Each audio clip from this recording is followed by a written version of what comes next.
Hello, it's Genevieve the Billy Norman. Kung tutuusin, old na talaga itong bahay ng papa ni Frank. But anyway, there is background this time. Kaya man, Genevieve, believe talaga ako dito sa bahay ng tatay ni Frank. Old na siya, pero tabisahin nyo, still the architecture is alive.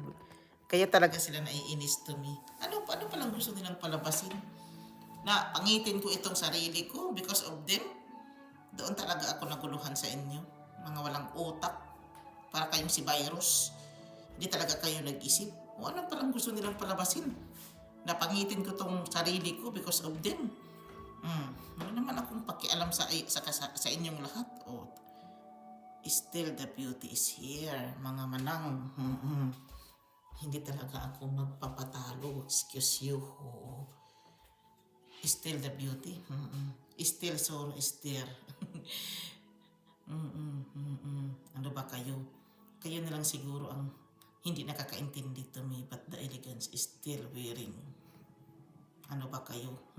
Wala kasi kayong naintindihan what is going on.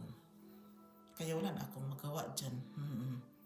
Kaya inis pala kayo to me because of that thing. Pansinin nyo na lang ano kasi yung nagawa ko sa sarili ko. Guys, dito na lang ako. Maraming salamat. Bye.